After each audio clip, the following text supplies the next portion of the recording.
రాకముందు దేశంలో మొట్టమొదటి రాష్ట్రం ఇవాళ ఒక కులానికి సంబంధించిన అన్ని రాష్ట్రంలో ఎవరెంత ఉన్నారు ఏందనే సమాచారాన్ని సేకరించినాం.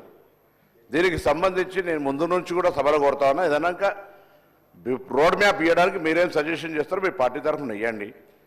కానీ జనరల్ మొత్తం ప్రాసెస్ని క్రిటిసైజ్ చేసినట్టుగా ఇంటికి రెండు స్టిక్కర్లు వేసి ఉంటే ఒకవేళ అటువంటిది నిజమైతే డెఫినెట్లీ ఆ ఆఫీసర్ మీద యాక్షన్ తీసుకుంటాం. కానీ మేము ఎక్కడ కూడా అటువంటిది జరిగింది అనేటువంటి ప్రశ్న కొంతమంది పెద్దలు శ్రీనివాసరావు గారు చెప్పినట్టుగా మా ముఖ్యమంత్రి గారు ప్రకటనలు చెప్పారు. జిహెచ్ఎంసీకి కొంత సంబంధించి ఏం చెప్పంటావు అధ్యక్ష, కొంతమందికి ప్రభుత్వ ఉద్యోగులు అయితే కుక్కలు వదిలిపెట్టిన వాళ్ళు కూడా ఉన్నారు. కొంత నష్టం రకరకాల వ్యక్తులు రకరకాల స్వచ్ఛంద సమాచారం ఇచ్చినటువంటి వాళ్ళని సేకరించడం. చాలా మంది ప్రముఖులు ఈ రాష్ట్రంలో ఆదర్శవంతం అనుకుంటే వాళ్ళు సమాచారం ఇవ్వలేదు అధ్యక్ష.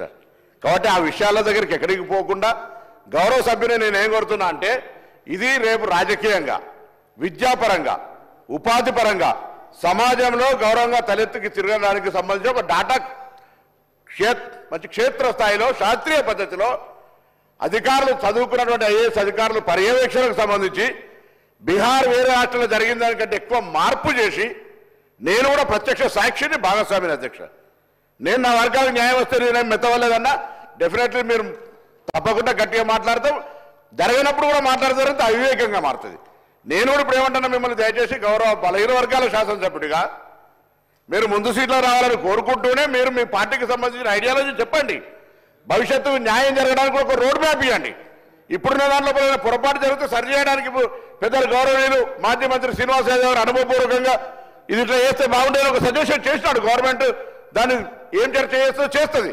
కాబట్టి దయచేసి మీరు మనం ఎలక్షన్ కమిషన్ అని చెప్పింది ఇంకా ఇప్పుడు వచ్చిన సమాచారానికి సంబంధించి మీరు ఎప్పుడైనా ఎక్కడైనా ఎట్లా దానికి చర్చ చేయమని చేద్దాం. కానీ దయచేసి దీనికి సంబంధించిన ఈ సమాచార సేకరణను ప్రశంసించకపోతే కనీసం సలహా సూచన చెప్తూ భవిష్యత్తు రోడ్డు మ్యాప్కు కొంత బలహీన వర్గాల గౌరవం పెరగడానికి మంచి మార్గము అన్వేషణ చేయమని చెప్పి కోరుతాను. ఇది అందరి విద్యా ఉపాధి సామాజిక రాజకీయ ఆర్థిక అనేక రకాల మార్పుకు ఒక తొలి మెట్టు. ఇవాళ నుంచి ప్రారంభమయ్యే ఈ మజిలీ ఈ యొక్క యాత్ర భవిష్యత్తులో చివరి బీసీ దాకా చేరడానికి మనమందరం ప్రజాప్రతినిధులుగా ఆ కార్యాచరణ తీసుకొని ఏ పార్టీలో ఉన్నా దానికి ఉపయోగపడే విధంగా మన యొక్క సలహా సూచన ఉండాలని ఆకాంక్షిస్తున్నారు అధ్యక్ష.